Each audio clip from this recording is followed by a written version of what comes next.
స్తోత్రాలు తెలుస్తూ దేవుని యొక్క సన్నిధికి దైవాన్ని సేవించడానికి ఆరాధించడానికి చేరువచ్చిన పిల్లలందరికీ లోకరక్షకుడు దేవుని కుమారుడు మన ప్రభువైన యేసుక్రీస్తు నామమున అందరికీ శుభాలు తెలియజేస్తూ వాక్య పరిచయం ప్రార్థన చేసుకుంటాం. వాక్య పరిచయం సకలాశీర్వాదాలకు కారణమైన మా ప్రియాత్మలో పుట్టింది మీ ఘనమైన అతి శ్రేష్టమైన నామములకు స్తోత్రాలు పెట్టి ఈ సమయము మీ మాటలను నేర్చుకోవడానికి మీ సహకారాన్ని కోరుతున్న ప్రభు ఉన్నతమైన జ్ఞానాన్ని నేర్చుకోవడానికి మా లోపాలని సరిదిద్దిన అవకాశం మాకు దయచేయండి. ఎంతో ప్రభు దూర ప్రాంతాల నుండి ప్రయాసపడి వచ్చిన ప్రతి ఒక్కరిని పేరుకే జ్ఞాపకం చేసుకోండి. నా తండ్రి వాక్య పట్ల నిర్లక్ష్యతని మనసు తొలగించి వాక్య ఆసక్తిని ప్రతి వారికి దయచేయండి. వాక్యాన్ని బోధిస్తుండగా ప్రభు తగిన మీ సహకారం కూడా ప్రార్థన దయచేయండి. యేసుక్రీస్తు వారి పరిశుద్ధ ఈ ప్రార్థన వేడుకుంటున్నాం మా ప్రీతంలో ప్రభు నామమున మరొకసారి తెలియజేస్తూ దైవ సంగతులను మరొకసారి మనం నేర్చుకోవడానికి దేవుడు ఇచ్చిన ఈ కొరకు చాలా గొప్పది. దేవుని సంగతులు దైవ గ్రంథం ద్వారా దేవుడు మనతో మాట్లాడుతూ ఉన్నారు. దేవుడు ఎప్పుడు కూడా ఈ మనుషుల నుండి లేదా ఈ సృష్టి నుండి తాను మహిమ పొందాలని ఆశపడుతున్నారు. ఆ మహిమను వివరిస్తున్న ఈ సమస్తము మానవ జాతి కూడా దేవుడికి అవమానకరమైన పరిస్థితులని నడుస్తూ ఉంటుంది. మన జీవితాలను సరిదిద్దుకోవడానికి దేవుడిచ్చిన మాట ఇది అర్థం. మరి మనం ప్రార్థన చేస్తే దేవుడు పెట్టాడు. ఇప్పుడు దేవుడి యొక్క మాట గ్రంథం ద్వారా దేవుడు మనతో మాట్లాడుతున్నాడు. ఇప్పుడు ఒక అధికారి దగ్గరికి వెళ్ళినప్పుడు మనకి ఏ సమస్యలు అయితే ఉన్నాయో ఆ సమస్యలని తెలియపరచడానికి వెళ్తాం. ఆ అధికారి కూడా మనకి ఏ సమస్యలు అయితే ఉన్నాయో వాటిని పరిష్కరించడానికి ఆయన ఆ సహకారాన్ని ఆయన అందిస్తూ ఉంటాడు. అయితే అందరూ ఒకే సమస్యతో ఉంటారు. వారు వేరు వేరే సమస్యలతో వారు అధికారి దగ్గరికి వెళ్తూ ఉంటారు. అలాగే దేవుని సన్నిధికి వచ్చిన మనం కూడా మన సమస్యలతో వస్తాం, మన ఇబ్బందులతో వస్తున్నాం. అయితే దేవుడు కూడా తన మాటను వాక్యం ద్వారా మాట్లాడుతూ ఉంటాడు. అయితే ఈ మాటలు మనం వింటున్నప్పుడు మనలో ఒక స్వభావం అనేది ఏర్పడుతూ ఉంటుంది. ఏమిటంటే ఈ మాట మా కొరకు దేవుడు చెప్పకపోయినా సేవకులు చెబుతున్నారు అన్న భావాలు ఎక్కువ ఈరోజు. ఎందుకంటే ఎప్పుడు వెళ్ళినా నా కోసమే చెప్తున్నారని ఆలోచించే మనస్తత్వం ఉంది. కానీ నా జీవితంలో ఉన్న సమస్యను సరిదిద్దుకోవడానికి దేవుడు ఈ మాట ద్వారా సేవకుల ద్వారా చెప్తున్నాడన్న సంగతి గుర్తించేవారు బహు తక్కువ మంది. అందుకని గద్దింపు వినేవాడు జ్ఞానాన్ని సంపాదించుకుంటాడు. ఎన్నిసార్లు గద్దించినా లోబడిన వాడు హఠాత్తులు పడిపోతాడు. ఇక్కడ మీకు వాక్యాన్ని బోధించడానికి దేవుడు మమ్మల్ని ఏర్పాటు చేసుకున్నాడు అన్నది వాక్యం బట్టి వాస్తవం. మా పని ఏంటంటే ఈ మాటలు బోధించాలి, మా జీవితాన్ని సరి చేసుకోవాలి. రెండు నీకు చెప్పడమే కాదు, మా జీవితాలు కూడా మేము సరిదిద్దుకోవాలి. ఒక అర్థం దగ్గరికి వెళ్ళినప్పుడు నీ రూపాన్ని అది చూపిస్తూ ఉంటుంది. నీకున్న తప్పునది బయట పెడుతూ ఉంటుంది. అది అర్థం తప్ప నీ తప్ప? నీ తప్పు. ఎందుకంటే అర్థం ఎప్పుడు కూడా నీ ప్రతిబింబాన్ని చూపిస్తూ ఉంటుంది. వాక్యం కూడా మన జీవితాలు ఎప్పుడు చూస్తూ ఉంటాయి. ఎందుకంటే వాక్యం కూడా అర్థంతో పోవచ్చు, లేకపోతే జరుగుతుంది. ఈరోజు మనం గ్రంథం చేతపడుతున్న మనము ఎక్కువసార్లు పాత నిబంధనలో ఉన్న యేసయ్య వారి యొక్క చరిత్రను ఎక్కువ జ్ఞాపకం చేసుకుంటూ ఉంటాం. పాత నిబంధనలో ఉన్న యేసయ్య వారి యొక్క చరిత్రను జ్ఞాపకం చేసుకుంటూ ఉంటాం. అలా జ్ఞాపకం చేసుకుంటున్నప్పుడు అయిపోయిన చరిత్ర మనకెందుకండి అనే భావం కూడా ఉంటుంది కొంతమంది. మరి అయిపోయిన చరిత్ర కూడా దేవుడు ఎందుకు రాశాడు? మనకు బోధ, బుద్ధి రెండు, బోధ రెండు, బుద్ధి కలగడానికి దేవుడు ఆ విషయాన్ని జ్ఞాపకం చేస్తూ ఉన్నాడు. ఆనాటి నుంచి ఈనాటి వరకు ప్రభు వచ్చేంత వరకు దేవుడు తన భక్తులు బలవంతంగా మారని ఎక్కడ ఇవ్వలేదు. దైవగ్రంథం ఎక్కడ కూడా చెప్పండి, వింటే చేర్చుకోండి, లేదా విడిచిపెట్టి వచ్చేమన్నాడు తప్ప ఎక్కడ కూడా బలవంతంగా ఈ మాటలు వారి హృదయాలు ఎక్కించండి అనే మాట బైబిల్ ఎక్కడ ఉంది. లోకం బలవంతం మత మార్పులు అని వారికి అర్థం కాకుండా మనకి కూడా బలవంతంగా చేసే భక్తి అయితే స్వేచ్ఛ. సరే, ఇప్పుడు ఎంతసేపు నేను మాట్లాడుతున్న మాట్లాడేది ఎప్పుడు మాటలు చూసానంటే, దేవుడి దగ్గరకు వచ్చే ప్రతి వారు కూడా దేవుడి ద్వారా వేరును సంపాదించుకోవాలన్న ఆతృతతోటి మనం దేవుడి దగ్గరకు వస్తున్నాం. మంచిదే, దేవుడు కూడా మన ఆశీర్వాదాన్ని పొందడానికి పిలిచాడు, అందులో సందేహం లేదు. అయితే ఆశీర్వాదంతో పాటు శాపాన్ని కూడా మన ముందు పెట్టాడు. ఆశీర్వాదం ఉంది, శాపాన్ని ఉందట. నువ్వు శాపాన్ని తప్పించుకుంటేనే ఆశీర్వాదం. నువ్వు శాపాన్ని తప్పించుకుంటే నీకు వచ్చేది. ఒకవేళ నువ్వు ఆశీర్వాదంలో కూడా ఉండి శాపం వైపు వెళ్తే ఇది కూడా పోగొట్టు. ఏది? ఆశీర్వాదం కూడా పోగొట్టు. కనుక ఈ రెండు విషయాలు ఈ రోజు కొన్ని క్లుప్తంగా మనం నేర్చుకుని ఉందాం. ఒక మాట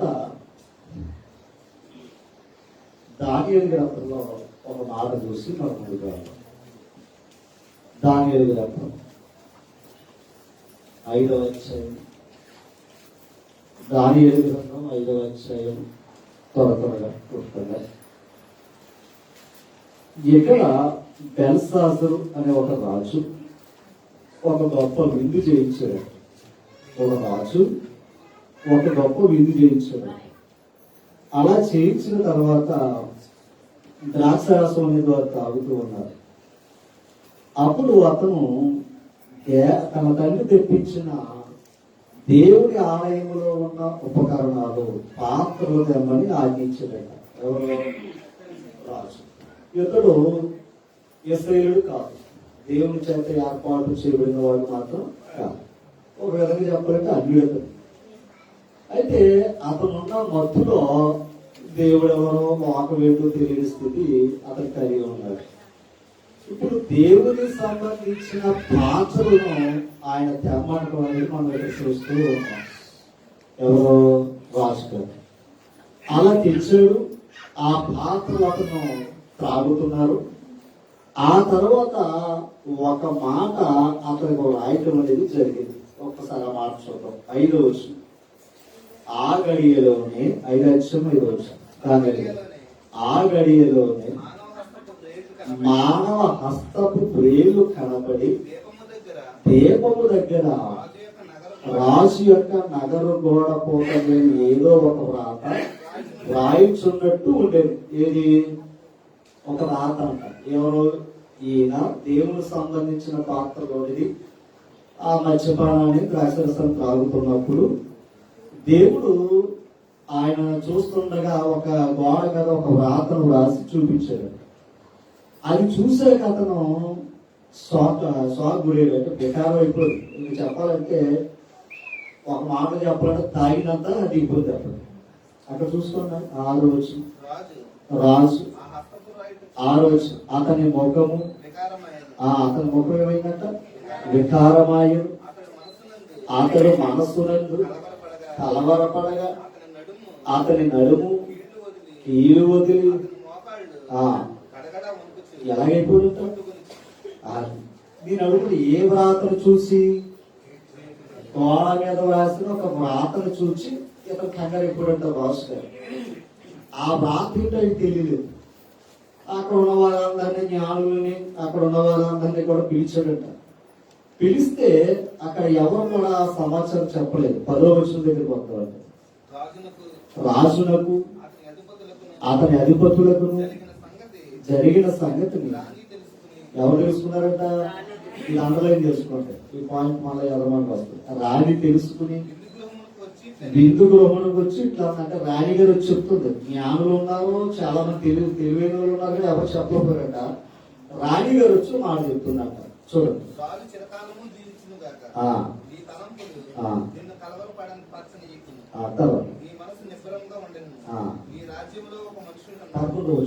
నీ రాజ్యంలో ఒక మనుషుడు ఉన్నాడు, అతడు ఎవరంటే అతను పరిశుద్ధ దేవతల ఆత్మ గలవాడు.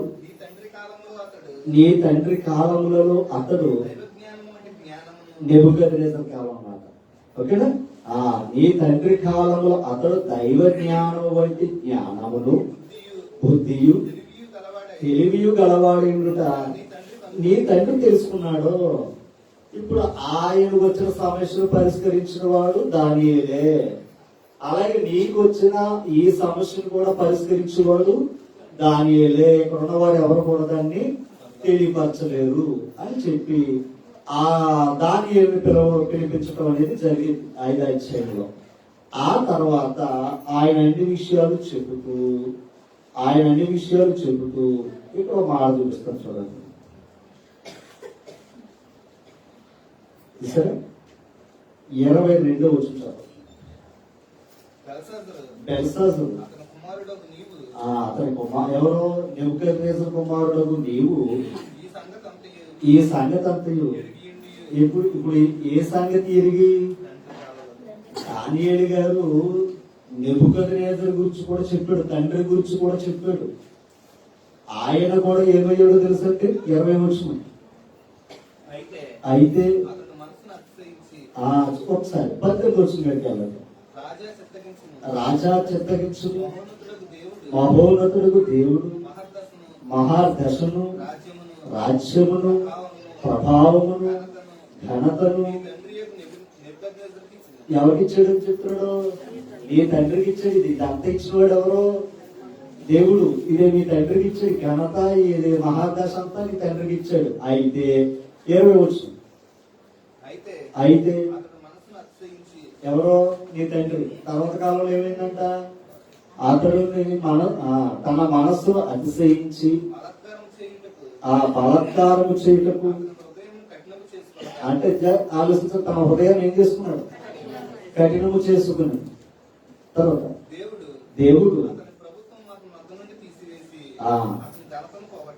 అంటే దేవుడు ఏం చేశాడు?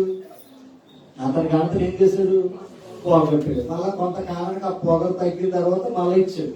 ఎవరో మహా చక్రవర్తి అండి, అలాంటి వాడు గడ్డి తిన్నాడు అడవిలో పోయి. ఎవరో ఇచ్చింది ఎవరో? దేవుడే. గుర్తుపెట్టుకుని. అందుకే ఆయన న్యాయాధిపతి. ఆయన ఎరిగిన వారిని ఎరగిన వారు వేరువేరుగా చూడటం ఒకటే ఆయన చేతిలో ఉండదు. ఓకేనా? ఇప్పుడు ఈ సంగతి అంతా ఎవరు తెలుసు? కుమారుడు తెలుసు. ఆ మాట ఇప్పుడు మనం 22వ వచనంలో చదువుతాం. బెల్షాజరు అతని కుమారుడు నీవు ఏది ఇప్పుడు చెప్పుకున్నది. నీ తండ్రి కాలంలో ఇలా తండ్రి నీ తండ్రికి దేవుడు రాజ్యాన్ని అప్పగిస్తే అతను ఏం చేసుకున్నాడు? గర్వంతో దాన్ని బాగు చేసుకున్నాడు అన్న సంగతి నీకు తెలుసు కదా అని చెప్తున్నాడు ఇక్కడ. నీ మనసును అణుచుకోనక ఇది చూడండి. నీ మనసు అంటే నీ తండ్రి దగ్గర జరిగే సంగతులు నీకు తెలుసా తెలీదా? అదే కదా తెలుసు కదా మరి కుమారుడికి.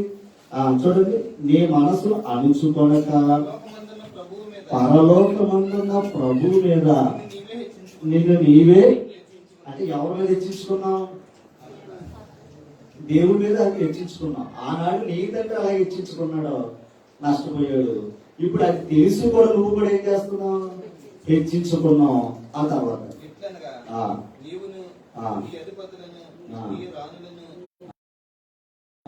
దేవుని ఆలయ సంబంధములకు ఉపకరణములలో ద్రాక్షరసం పోసి త్రాగవలనని. ఓకే, అంటే ఇప్పుడు ఆయన చేసినంత మళ్ళీ ప్రియం చెప్తున్నాడు. అంటే నువ్వు దేవుని ఏం చేసినట్టు, నువ్వు దేవుని ఏం చేసినట్టు తక్కువ చేసుకున్నావు, నువ్వు గొప్ప చేసుకున్నావు. అసలు దేవుని సన్నిధిలో ఉన్న పాత్ర ఆయన వాడుతున్నాడు. ఎందుకంటే దేవుని టీకే ఉపాసిస్తూ అంటారు. మీరు అన్న కూడా పర్లేదు, దాని అర్థం చెప్తున్నాడు. ఎవరో దానియేలు అనమాట. నేనే అనగా దేవుడు నీ ప్రభుత్వ విషయంలో లెక్క చూచి అంటే నేనే మాట అప్పుడు తెలుసా, నీ ప్రభుత్వాన్ని లెక్క చూచాడు అంటారు. టెకేలనగా అప్పుడేనండి, ఇంతగా లెక్క ఎందులో పెట్టి చూసాడు, త్రాసులో పెట్టి చూసాడు. ఇప్పుడు ఎప్పుడు ఆ త్రాసులు పెట్టి చూస్తే మన కోసం ఎక్కువ తూగుతావా, దేవుని కోసం ఎక్కువ తూగుతావా? ఒకవేళ అలాగే తూగేమనుకోండి, అప్పుడు ఏమైపోతాం?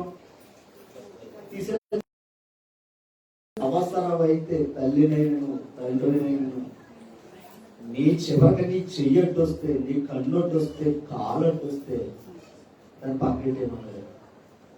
దేవుడికి ఇవ్వవలసిన సమయాన్ని కూడా మనం తక్కువ చేసామంటే తక్కువగానే చూస్తాడు. ఓకేనా? తర్వాత చూడండి చెప్తాను. పెరేస్ అనగా అంటే నీ రాజ్యం నీ దగ్గర నుండి ఏమవుతుంది, మంచిగా వచ్చి కూడా ఎవరు మీకు అది ఇక్కడ కోరుకోవడం తప్పులేదు. ఎవరిని ఇబ్బంది అవసరం కూర్చుని కూడా వేస్తాం. ఎందుకంటే మీరు వాక్యం నేను ఎంతసేపు చెప్తున్న వాక్యం ఆ గంటలో మీ బుర్రకి ఎంత చూసుకుంటే అంతే కదండి. అది చూసుకోవడం ముందు లేక నువ్వు చేసిన పనికి జీతం లేక సరిపోతుంది లేదా, అది దెబ్బలాట కాదు. నువ్వు వచ్చినందుకు వాక్యం బుర్రలో గెలింది లేదు, అది చూసుకో. అంటే తాచిపెట్టి పడతాడు. ఇక్కడ ఒక రాజుని ఏం చేశాడు అదైనా నేను అడుగుతున్నాను. నిద్రపోయే సమయం కాదు ఇది. కంచం కాడ ఎవరో నిద్రపోరండి. తిండి విలువ తెలియదు నిద్రపోతాడు. నిద్రపోయే సమయం ఉంది, ప్రతి దానికో సమయం ఆయన ఇచ్చాడు. ఆ సమయం ఈ సమయం విలువైంది. ఈ సమయం దేవుని దగ్గరికి వచ్చినప్పుడు నీ ప్రవర్తన చూసుకో. నీ ప్రవర్తన చూసుకుని రమ్మన్నాడండి. ఇక్కడ మనం నిద్రపోవడానికి మరో చేయడానికి కాదండి. ఇక్కడ మాస్టర్ ఇప్పుడు నేను అడుగుతాను, అంతటి రాసే ప్రభు మీదే అతిశయిస్తే ఏం చేయడు? ప్రభు పాత్రనే ఆయన పాత్రగా వాడుకుంటే ఏం చేయడు? తీసి పట్టినాడు. రాజ్యాన్ని రాజుని తీసేసాడు. రాజ్యాన్ని తీసేసాడు. నువ్వెంత నీ బతుకు తీయడానికి 5 నిమిషాలు అయింది. చూపిస్తాను, ఇంకా ఉంది, ఇంకా బోర్డు ఉంది. ఈ స్టార్టింగ్ అన్నమాట. ఇప్పుడు నేను అడుగుతున్నాను, ఎక్కడ తెలుసా తెలీదా? ఇది నాకు చెప్పాలి. ఇది తెలుసా తెలీదు? అదే మాట తెలుసు కదా. ఇతను ఎవరు? రాజు. అంటే తండ్రి కావాల విషయం తెలుసా తెలీదా? రైట్. ఇప్పుడు నేను అడుగుతున్నా, ఇశ్రాయేలు యొక్క సమస్యలని మనకు తెలుసా తెలీదా? తెలుసు కదా. గ్రంథం ద్వారా ఆ వాక్యం ద్వారా మనం నేర్చుకున్నాం లేదా? ఒక్కసారి ఇది చెప్పాక అప్పుడు నేను పాత నిబంధనలోకి వెళ్తాను. హెబ్రీ పత్రిక 20 హెబ్రీ పత్రిక 10:20 త్వరగా మనం చెప్పిన అనుభవ జ్ఞానం అంటే మనం వారం చెప్పే అనుకుంటాం. అనుభవ జ్ఞానం చెప్పుకున్నాం కదా. మళ్ళా అడిగితే ఎవరు చెప్పాలి? అది మనం సత్యముని గురించిన అనుభవ జ్ఞానము పొందిన తర్వాత, అంటే కొందరు పొందవారు ఉన్నారు, పొందిన వారు కూడా ఉన్నారు. పొందవారు ఉంటే నష్టపోతారు, పొందేవారు వాక్యం ద్వారా తను కాపాడుకుంటారు. అయితే పొందిన తర్వాత ఇది చూడండి, బుద్ధిపూర్వకంగా అంటే జ్ఞానం తెలుసా తెలీదా? జ్ఞానం తెలియదండి. అదేమాట శిక్షకు ఎదురు చూడటం అంట. తర్వాత న్యాయపు తీర్పునకు అంటే న్యాయపు తీర్పు అంటే దేవుడు విధించే శిక్షకు ఎదురు చూడటం తప్ప అట్లా తెలియక చేసేది తెలిసి చేసేది కుదరదు. ఇంకా తర్వాత విరోధులను దహింపబోవు విరోధులను దహింపబో. తీక్షణమైన అగ్నియు ఇకను ఉండును. ఇప్పుడు ఏముందో చెప్పండి ఆ శిక్ష ఏంటి? అగ్ని. అంతగా అదే అన్నట్టు పడుకున్న వాళ్ళకి పడుకోండమ్మా, రేపు పొద్దున అక్కడ పడుకోవడానికి అన్న కారణం అదే. అసలు దేవుడి సన్నిధిలో పడుకోకూడదన్న సంగతి తెలియదా? అమ్మా చెప్పండి. అది కూడా పేడ వేసుకుని వాళ్ళు పాఠం చెప్పాలి. దేవుడి దగ్గర వచ్చి కూడా మీరు చేసే పనులు పడుకుంటాయి, వంట చేత పడుకుంటాయి, పెంట అవుతుంది. మరి వాకింగ్ దగ్గర అంటే ఆయన మాట మనకి ఎక్కువ ఏసి ఎక్కడ పెట్టుకునండి. నిజం చెప్తున్నా, ఈ సగం మంది కూడా ఎక్కడ ఏమని భయపెడుతున్నారు. పొరపాటు పెద్ద అది అది చట్టాన్ని అతిక్రమిస్తే శిక్ష ఉంది. ఇద్దరు ముగ్గురు సాక్షుల మాట మీద కనికరింపకుండా వారిని సంధించింది. అక్కడ మన అర్జెంట్ ఇట్లుండగా ఇట్లుండగా దేవుని కుమారుని ఏంటంట? యేసుప్రభువు ఏం తొక్కాడు? యేసుప్రభువు ఏం తొక్కాడు?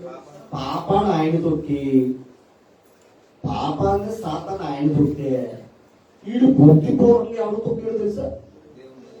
యేసుప్రభువే తొక్కాడు. ఇందాక అతను ఏం చేశాడు? దేవుడికి సంబంధించిన ఉపకరణాలు తెచ్చి ఏం చేశాడు? అయ్యో,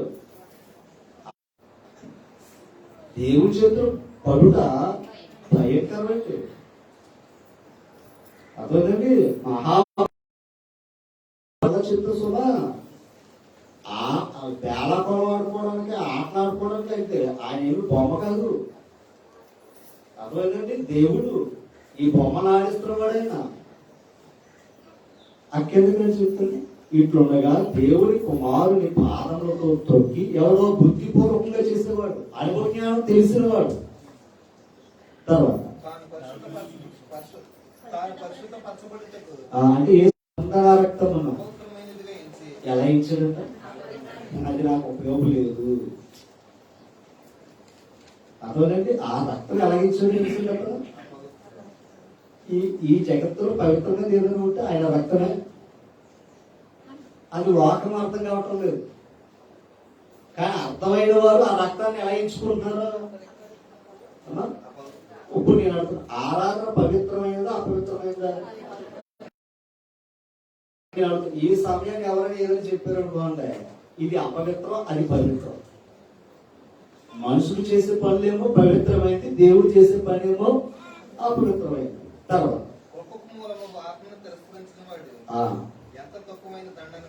ఎంత ఎక్కువైన దండనకు అర్థమైతే ఇప్పుడు దేనికి హెచ్చపడుతున్నాడు? ఎలాగా బుద్ధిపూర్వకంగా పాపం చేస్తే అనుభవపూర్వకంగా తెలుసుకుని తనకు అప్పగింపబడిన ఇచ్చాడు. తమకు అప్పగింపబడిన పరిశుద్ధమైన ఆది నుండి తొలగిపోవుట కంటే ఆ మార్గము అసలు తెలుసుకోకుండా ఉండటం లేదండి. అర్థమైందండి?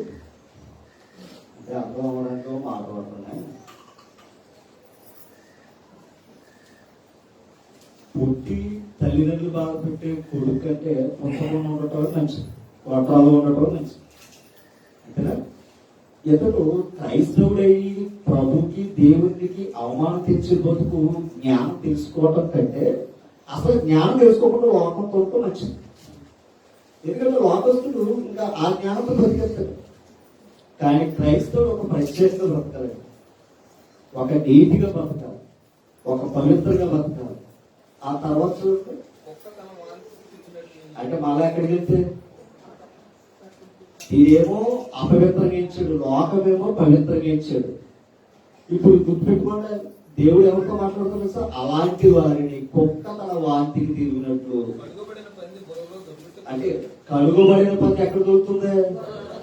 ఇంకో మాట దొరుకుతున్నానంటే ఎలక తోలు ఎంత తోమినా కొందరికి ఎంత చెప్పినట్టు.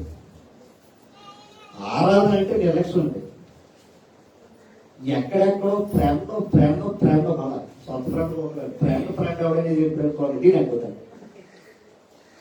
ఫ్రెండ్ మళ్ళా విచిత్రం ఏంటంటే ఒక అన్యుడు మరి ఎక్కడికైనా రమ్మంటే వెళ్ళిపోతాడు.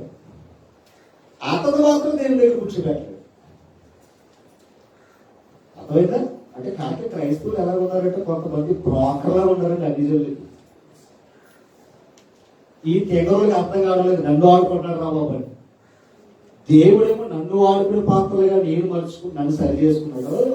అలాగే అనేక పాత్రలు దేవుడి దగ్గర నేను తేవాలన్న ఆతృత ఎవరికే లేదు.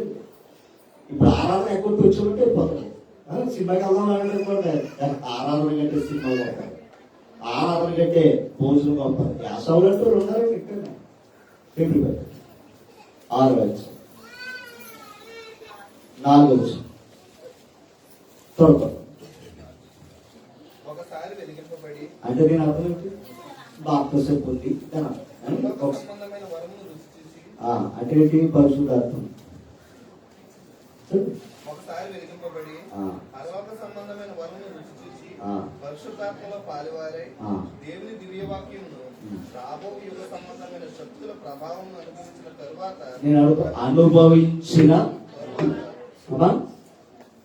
అనుభవించిన తర్వాత ఎలా చెప్పేది కూడా అండర్లైన్ చేసుకోండి. అనుభవించిన తర్వాత తప్పిపోయిన వారు తమ విషయంలో దేవుని కుమారుని మరలా సిలువ అంత గొప్పలు ఉన్నారని క్రైస్తవులు. వాకస్తుడు తెలియకుండా వాగుతున్నాడు. యేసు ప్రభు ఏంటంటే సిలువ మీద నుంచి దిగిరాకపోయాడని ఆడు తెలియకుండా వాగుతున్నాడు. ఆడికైనా శిక్ష తగ్గింది. కానీ ఈ మహానుభావుడు ప్రభువుని ఒకసారి సిలువేస్తున్నాడు. వీడి కోసం ఆయన సిలువ వేయబడితే అర్థమైందన్నమాట. సిలువేసిన పిలాతికే ఆ ప్రభుని ఎలా తప్పించాలని చూసి కదా. ఈడు ప్రభుని తెలుసుకుని ప్రభు రక్తంలో బాప్తిసం పొందుకుని అనుభవంతో తెలుసుకున్న తర్వాత లోకం తల్లి ప్రభుని ఏం చేస్తాడో తెలుసా? ప్రభుని లోకం ఈడేస్తాడు. సినిమా ఉంటుందండి అక్కడ జీవితాలు. ఇది చెప్తున్నాను సుమా, క్రైస్తవులు బ్రతకాలి, క్రైస్తవులే చచ్చిపోవాలి. ప్రారంభించి మొదలెట్టి మధ్య మధ్యలో ఏదో అప్ అండ్ డౌన్ వేస్తున్నారు అనుకోండి, అది స్థిరత్వం కాదండి. గాలి చెదరగొట్టు ఏటి గాలి అయితే వెళ్ళిపోతుంటాం. అలా నిలబడాలి. ఎక్కడ? దేవుని దగ్గర నిలబడితే ప్రతిఫలం ఉంటుంది. ఓకేనా?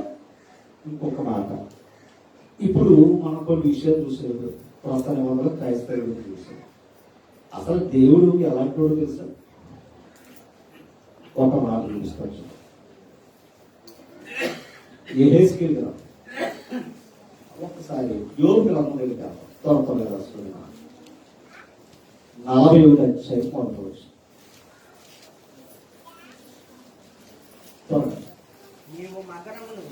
నీవు మకరమును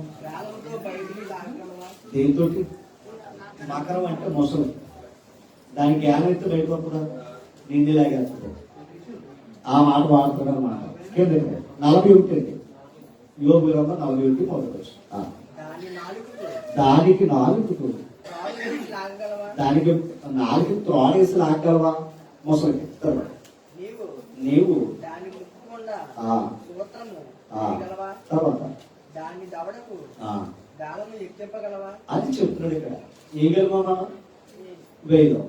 నేను మాట్లాడుతున్నాను. గ్యాలం అంటే ఏంటి? గ్యాలం అంటే మాట్లాడతారు. దేని సూచిస్తుంది చెప్పండి? చేప గ్యాలం వేస్తే దాని సూచన ఏంటి చెప్పండి? ఆ గ్యాలాన్ని పడదంటూ దాని శిక్ష తప్పదు. గ్యాలవేసుకుంటాను అర్థం. చేపకి గ్యాలవేసు దొరికింది ఏం చేస్తాం? మళ్ళీ నీవేసి దాన్ని మేతేసి పెంచాలి కదా. ఏం చేస్తాం? ఖచ్చితంగా దాన్ని అయిపోతాం. ఇప్పుడు నేను అడుగుతాను జాగ్రత్తగా. దేవుడు కూడా గ్యాలం వేస్తాడు. ఆ గ్యాలం ఏంటంటే ఎక్కడో తెలుసా? నైలు నది అన్నమాట. మోసే గారు ఎక్కడ పడదో చూసారు? నైలు నది. ఎందుకంటే ఆ నది ఆ దేశానికి అభివృద్ధి అన్నమాట. ఓకేనండి. ఎంతగా ఆ నదులు ఏముంటాయో తెలుసా? పిల్లలు పాడేమన్నారు కదా, ఆ నదులు మొసలు ఉంటాయి. అంటే బిడ్డలు పాడేగా ఏం చేయడానికి చంపేస్తాయి. అది బిడ్డలు అందరూ పాడేమన్నారు అన్నమాట. ఇప్పుడు ఆ దేశానికి ఆ నైలు నది అనేది ఒక ప్రత్యేకం. ఓకేనా? ఆ దేశానికి ఎంతది అవసరం. ఇప్పుడు ఆ నైలు నది, పండుకొని ఉన్న పెద్ద ముసలి ఆ నైలు నదిలో ఏముందంట? పండుకుని ఉన్న ఒక ముసలి. నేను మీకు విరోధిని. ఎవరికి విరోధంట? ఆ ముసలికి విరోధిని. నేను విరోధిని. మాట్లాడుతుంది ఎవరు? దేవుడే. ఎవరితో మాట్లాడుతున్నాడు? రాజుతో మాట్లాడుతున్నాడు. అంతే కదా? అంటే ఏస్కేలు రాజుతో చెప్పాలి విషయాన్ని. ఇప్పుడు ఆ ముసలికి నేనేమై ఉన్నాను అన్నాడు. ఇప్పుడు ఇందాక అనుకున్నాం, ముసలికి నువ్వు కేవలం వేయగలవా అని మనం అడిగాడు. మనం వేయగలం. చేప వేయడం కష్టం మనకి. అంతే కదండి. ఇప్పుడు నేను అడుగుతున్నా, అలాంటి ముసలి స్వభావం కలిగిన వాడే ఫరో రాజు. అర్థమైందండి? అలాంటి ముసలి స్వభావం కలిగిన వాడే ఫరో రాజు. ఇప్పుడు అతడు దేవుడికి విరోధి. ఓకే కదండి? దేవుడికి విరోధి, వెతుకు గారు. ఇప్పుడు ఏం చేస్తున్నాడు చూడండి. నైలు నది నాది, నైలు నది నాది, నేనే దాన్ని కలుగజేసుకుని అని ఆ, నీవు చెప్పుకునిచున్నావే. అది ఇది నాదే చెప్పుకుంటాడట. ఎవరో? ఫరో.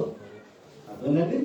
ఇది నాదే, నేనే చేసి మనకి చెప్తున్నాడు. నాదే అనుకున్నా పర్లేదు, నేనే చేసాను. ఎక్కడికి ఎప్పుడు చూసుకోండి. నేను నీ దవడలకు గాలం తగిలించి ఇది చూడండి, నేను నీ దవడకు గాలము తగిలించి నీ నదుల్లో ఉన్న నీ నదులలో ఉన్న చేపలను పొలుసులకు అడ్డ నీ పొలుసులకు అట్ట చేసి నైలులో నుండి నీ పొలుసులను అన్నిటినీ నైలు చేపలన్నింటినీ ఆ బయటికి లాగేదాను. అంటే మొత్తం అంతా ఏం చేస్తానంటాడు తెలుసా? నిన్ను శిక్షించి నీ దేశాన్ని శిక్షిస్తున్నాను, ఏది మిగల్చనివ్వనని చెప్తున్నాడు ఆయన. అంటే ఇప్పుడు చెప్పండి, ఫరో రాజుకి ఏమి వేసాడు దేవుడు? గ్యాల వేసాడు. అది చెప్పాడు శిక్ష. అది వేసాడయ్యా అంటే మళ్ళా ఇప్పుడు గ్యాల పడుతుంది, కొట్టుకుంటుందా, అది ఆనందపడుతుందా? గ్యాల పడకనేది ఏమవుతుంది? అలాగే ఫరో రాజుకి వేసాడంటుంది ఆయన. ఫరో రాజుకి వేసాడంట. రాజు రెండవ గ్రంథం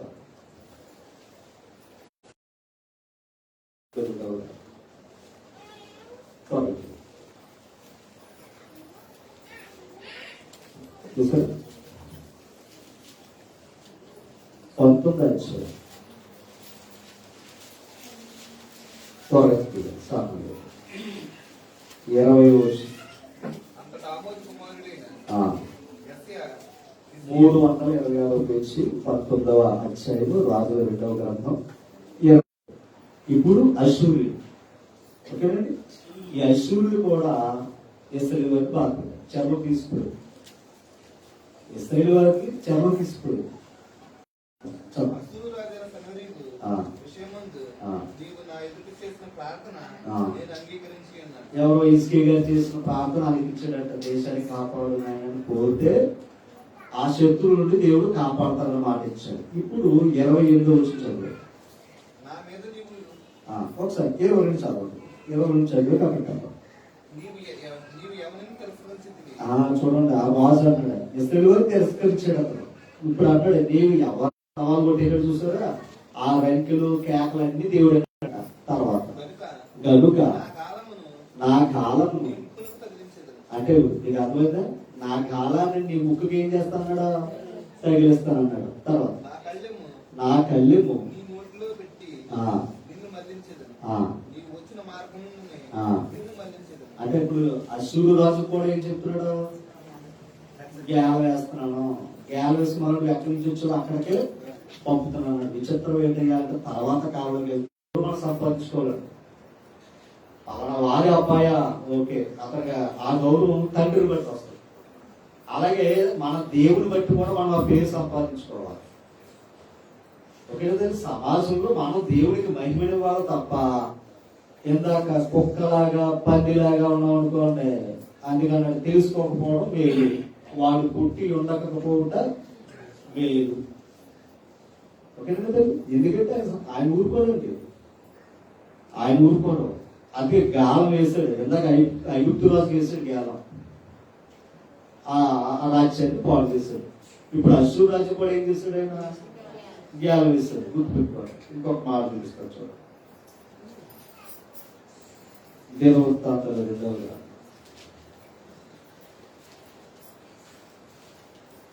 33వ అధ్యాయం.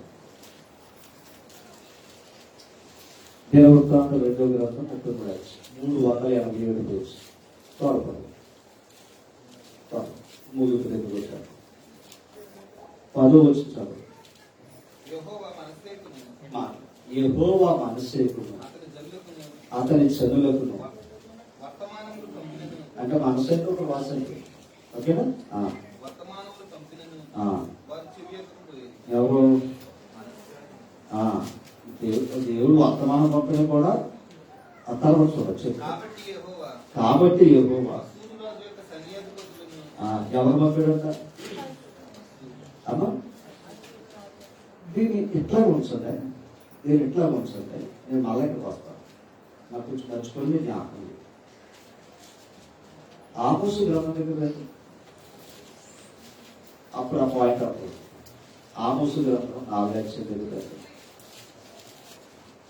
756వ పేజీ. 756వ పేజీ 4వ అధ్యాయం.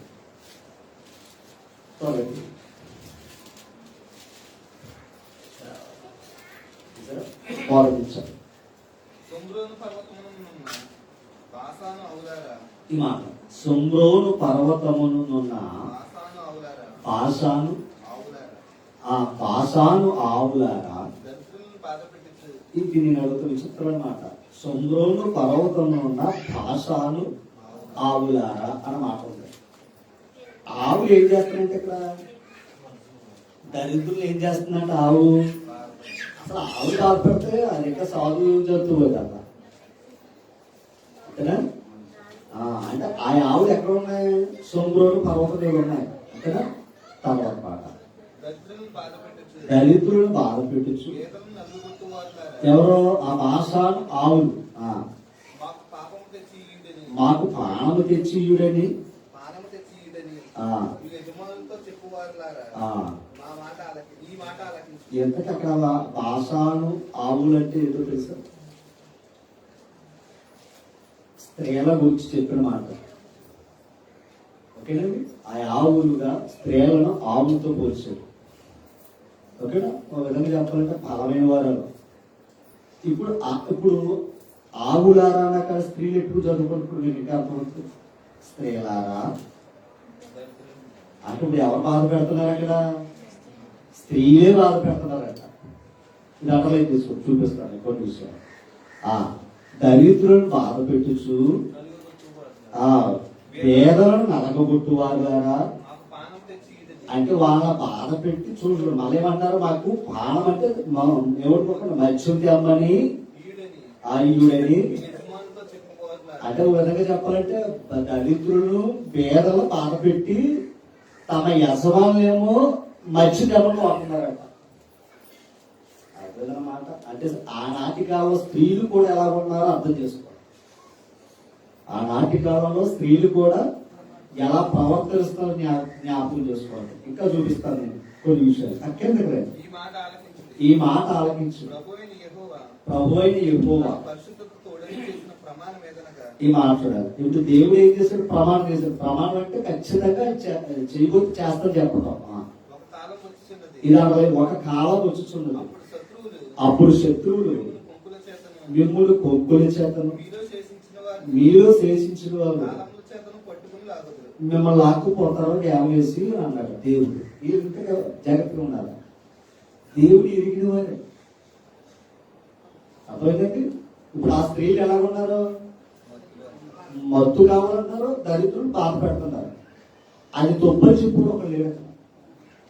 అందుకు మీకు జ్ఞానం వేసి మీ శత్రువులు మిమ్మల్ని ఏం చేస్తారు? ఓకేనా? ఇప్పుడు ఎంత చదివారే దినవృత్తాంతాల గ్రంథం ఇప్పుడు చదువు దానికి మనసు. దినవృత్తాంతాలు 2వ గ్రంథం 33వ అధ్యాయం. యెహోవా మనస్సేకును అతని జనులకును వర్తమానములు పంపినను వారు చెవియకపోయేది. కాబట్టి యెహోవా అష్షూరు రాజు యొక్క సైన్యాధిపతులను వారి మీదికి రప్పించెను. ఓకేనండి? మనస్సే తప్పించుకుంటా వారు అతను పట్టుకుని గొలుసులతో బంధించి అతనండి మనస్సే వాసు. అతను ఏం చేశారట? గొలుసులతో బంధించి అతనిని బబులోనుకు తీసుకుని పోయి అంటే ఇప్పుడు చెప్పండి రాజుని ఏం చేశాడు? అర్థమైందా? కేవలం ఏంటంటే దాని అర్థం ఏంటి? శిక్ష. పట్టుకుని ఎక్కడ లాక్కుపోయారు? బొమ్మలో నుంచారా? శత్రువులు. రాజుని ఎప్పుడైతే తీసుకుపోయారో రాజ్యం కూడా వెళ్ళిపోవలసిందే అన్నా. రాజుని ఎప్పుడైతే తీసుకెళ్ళిపోయారో రాజ్యం కూడా ఏమవుతుంది? చెరవపోవలసిందే. ఏసుకెళ్ళి కదా 19 అధ్యాయం.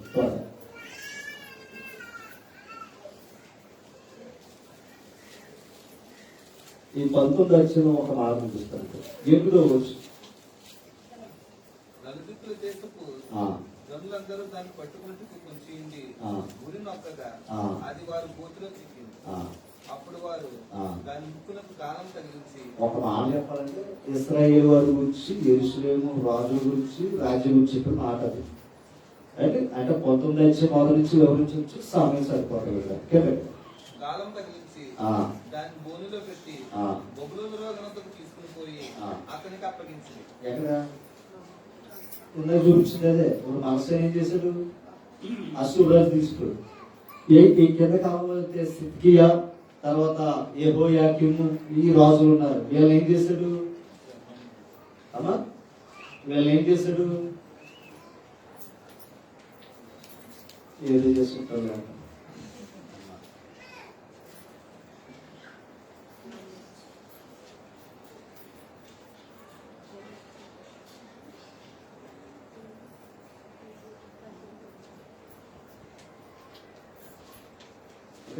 వీళ్ళందరినీ కూడా బొబ్బులను రాక్షసులు నెబుకద్నెజరు వీళ్ళందరినీ చేపట్టి వెళ్ళిపోవడం అనేది మనకు తెలిసిన విషయం. ఓకేనా?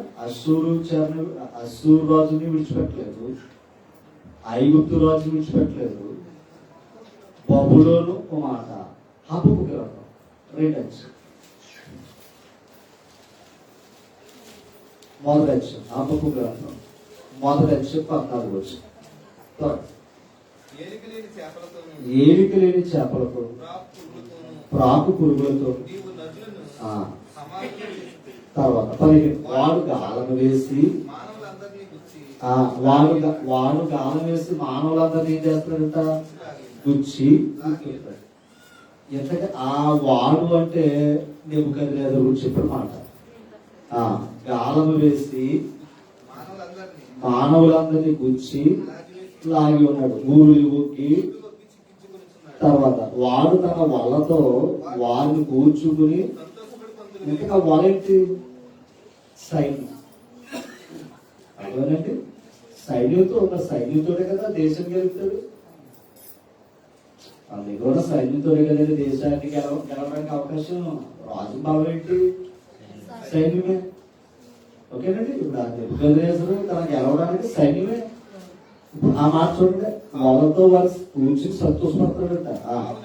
కావున వల వలన ఇచ్చోడు, వల వలన అంటే సైనికుల వలన మంచి భాగమును, పుష్టినిచ్చు భోజనమును తనకు కలుగుతున్న పనివాడు తన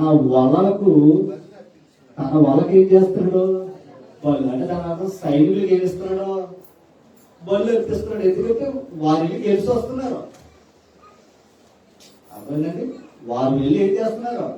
గెలిచి వస్తున్నారు. ఇప్పుడు ఆ వలన బట్టి అతనికి ఏముంది?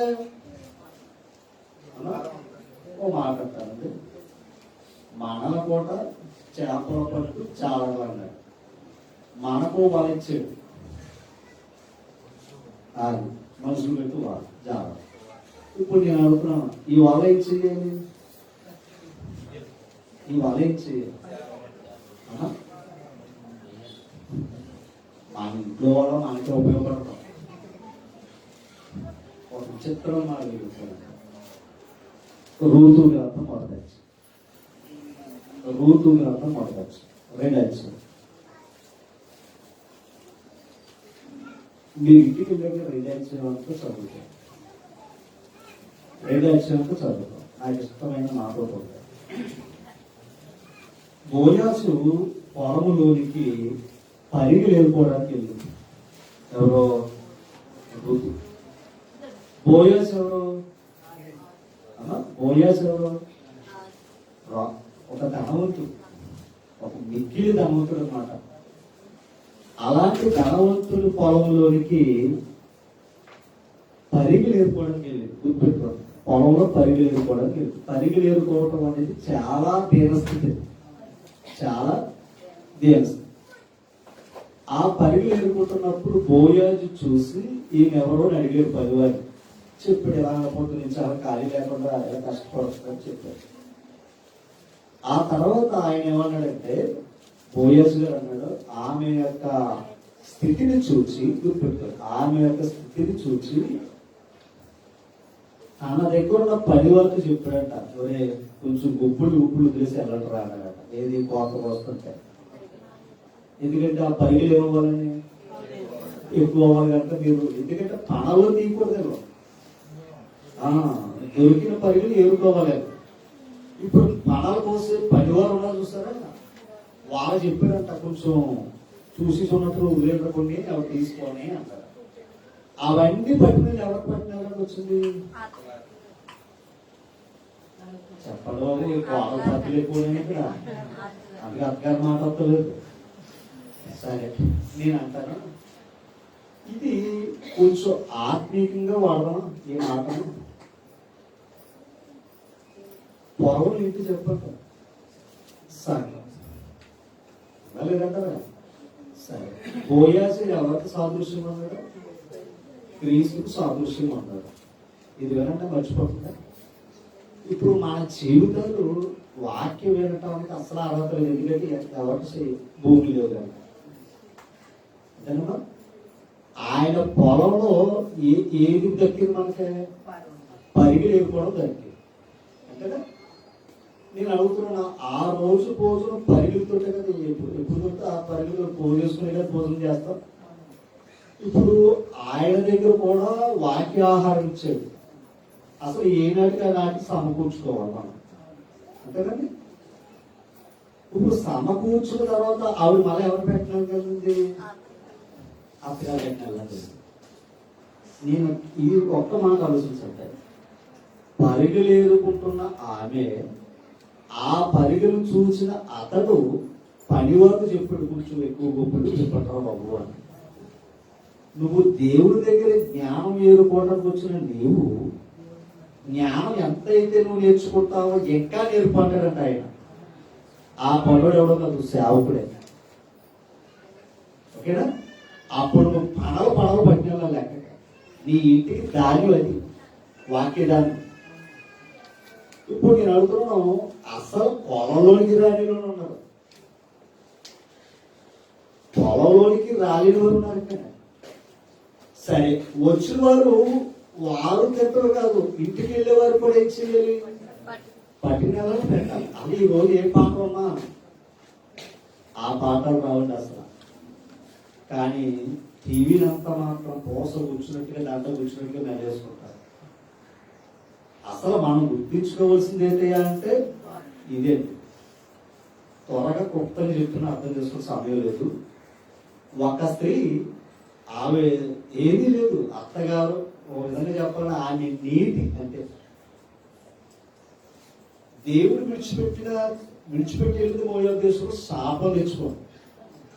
మళ్ళీ ఎక్కడికి వచ్చిందో చూసారా? ఓ మాట చూపిస్తారంటే 11వ వచ్చినట్టు 11వ వచ్చిన 2:11 త్వర చూడండి. ఈ మాట అంటే నీవు నీ తల్లిదండ్రులను నీ జన్మభూమిని విడిచి ఇంతకు ముందు నీవు ఎరుగని జన్మ యొద్దకు.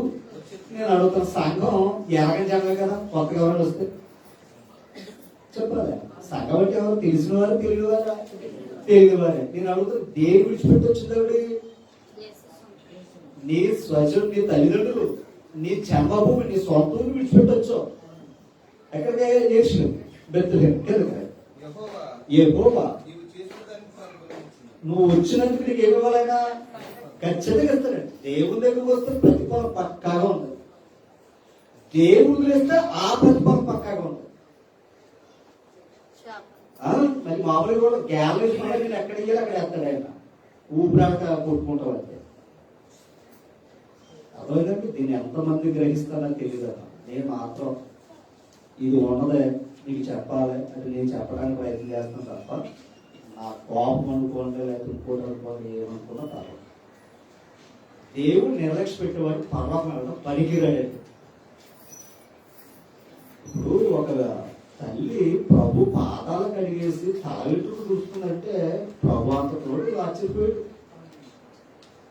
అలా నా జీవితం ప్రభు పాదాల దగ్గర ఆవిడేసుకుంది, కానీ పాదాల దగ్గర పడ్డ ఆవిడ ప్రభు హృదయంలో వెళ్ళింది.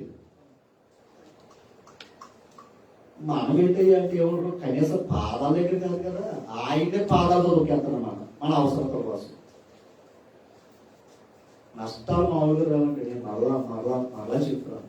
ఇస్తే ఒకలా ఉంటుంది దేవుడు, అది పోవడం మొదలెట్టింది అనుకోండి అస్సలు ఊహ కనదు. అర్థమన్నమాట. ఇశ్రాయేలీయుల దేవుడైన యెహోవా రెక్కలెక్కినంత సురక్షితంగా ఉండినట్లు. ఇప్పుడు ఎక్కడికి వచ్చామంట? ఆ దేవుని రెక్కల కింద వచ్చామా అన్నాడంటే ఆ చోటు ఏంటి? బెత్లెహేం. ఇప్పుడు నేను అంటున్న సంఘం ఏంటి చెప్పండి? ఆయన రెక్కల కింద ఉన్నాం. కాపాడే బాధ్యత ఎవరు? అంతే. నువ్వు ఆయన వదిలేసి నీ ఇష్టం తిరిగితే ఉన్నది పోగొట్టుకుంటాడు. ఓకేనా? ఇప్పుడు నేను అడుగుతున్నా, ఆయన నీతిని బట్టి పోయాల్సి ఆ పరిగెలు ఎక్కువ పని వద్ద ఎక్కువ చెప్తారు చెప్పమంటారా? పరిగెలు ఏరుకోవడానికి వచ్చిన ఆయన బోయాసు పొలంలో తర్వాత కాలానికి ఆ పొలానికి అధికారి బోయాజు గారికి భార్య.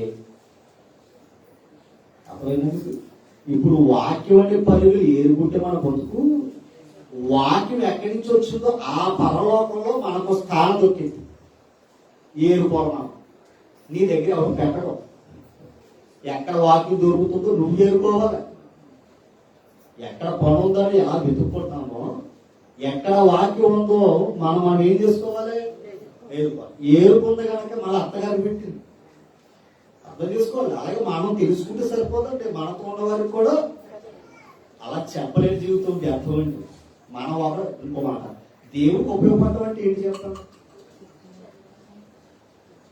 మన ద్వారా మరొకరిని రక్షించాలని, అది ప్రేమ. దేవుడు మనం వాడుకునే పాత్ర ఏంటయ్యా అంటే ఆయన పని కొరకు, ఆయన రాజ్యం కొరకు మనం ఉపయోగపడాలి. ఆయన ఏర్పాటు చేసుకున్నాడు. అంతే కదండి. నేను నా ఇల్లు చూసుకుంటే కుదరదు. అలాగంటే యేసుప్రభు తన కుటుంబాన్ని మార్చుకుని వెళ్ళిపోవాలైనా మరి అందరి కోసం ఎందుకు మరణించలేనా? చెయ్యాలి. అదే నిజమైన ప్రేమ. ఓకేనా? రైట్. ఇప్పుడు చెప్తున్నా, రూతు గారు ఏం చేశారు? ఆ పరిగెలు ఏం చేశాడు?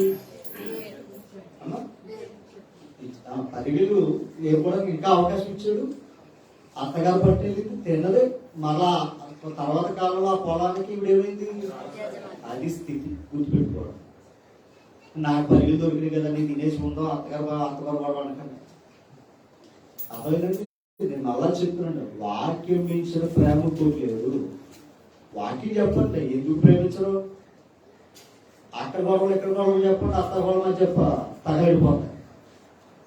ఆ గొడవ ఈ గొడవ కాదండి. ముందు ఇది చెప్పుకోండి. మిమ్మల్ని కలిపేది ఇది. లోకం మిమ్మల్ని విడగొట్టేది. ఓకేనా? రైట్. తర్వాత ఎస్తేరు గ్రామంలోకి వెళ్తే రాజ్యాన్ని కాపాడడానికి ఆవిడ ఒక ప్రణాళిక దేవుడు ఏర్పాటు చేస్తే, నేను రాజు దగ్గరికి వెళ్తాను, చచ్చిపోయి సరే నా గురించి ప్రార్థన చేయండి, వెళ్తానని అంటాడు. ఇల్లే కానీ ఏమన్నాడు తెలుసండి? రాజు దేవుడు ఆయన అంటావా అని అడిగాడు. ఫస్ట్ సమస్య ఏం లేదైనా, నీకు సగం రాజ్యాన్ని రాయమంటావా అని అడిగాడు. అప్పుడు ఆవిడ ఏమన్నా చెప్తాను, వాళ్ళు ఎలాగో బతుకులు చచ్చిన చెప్తారు, నాకు రాజ్యవర్త ఉంటే వద్దంటానా అని అనాలి. రాజ్యం అంటే మాట్లాడుతుంటే వార్డు మెంబర్కే తిరిగేస్తున్నారు. వార్డు మెంబర్కి మరి రాజ్యం అంటే ఆ ఆతృత ఏదండి. ఆ తప్పని ఏంటంటే అసలు ఆ గొడవ కనీసం మనమైనా పరిపూర్ణంగా భక్తి చేస్తామంటే అది లేదు. ఎందుకు తెలుసో భక్తిహీనతో చేతలే, భక్తిహీనులతో చేతలే. కీర్తన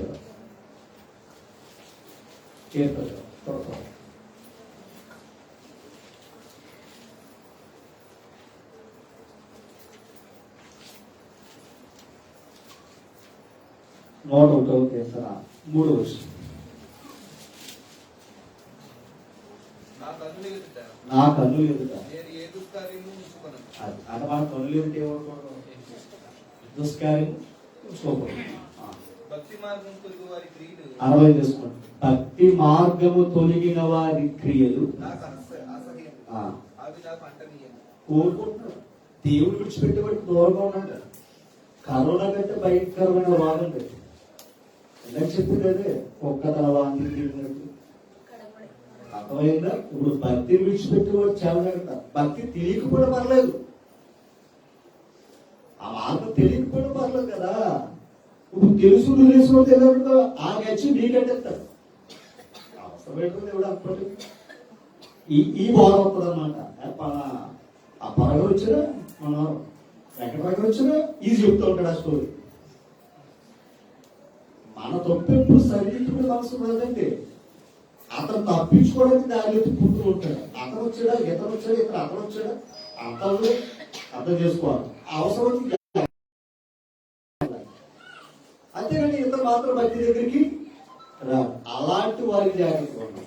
ఇంకా లోపల వెళ్తే భక్తిహీనుడు నా ఎంత నిరసిప్పవాలంటాడు. మనం మళ్ళా చెప్పిన చెత్త ఎలాగైతే బయట ఉండాలని కోరుకుంటామో, చెత్తకు దూరం ఉంటే మనం మంచి జీవితం పొందుతాం. అదేనండి, చెడ్డ జీవితాన్ని దూరంగా పెట్టుకోవాలి. మనం మంచి జీవితం కావాలనుకుంటే అది మనం వాక్యం ద్వారా సుమా. వారిని పిలువనప్పుడు ఓకే, మన కన్నులు కన్నీళ్లు విడిచినట్లుగా, మన కన్నురెప్పల నుండి నీళ్లు ఒలికినట్లుగాను వారు త్వరపడి మనకు రోదనగలు చేయవాలి. అంటే ఏడుస్తూ ఉండాలని చెప్పాడు అన్నమాట. ఇప్పుడు 20 వచ్చింది. స్త్రీలారా యెహోవా మాట వినుడి, యెహోవా మాట వినుడి, మీరు చెవియొగ్గి ఆయన నోటి మాట ఆలకించుడి. మీ కుమార్తెలకు రోదనము చేయ నేర్పుడి. ఏంటంట?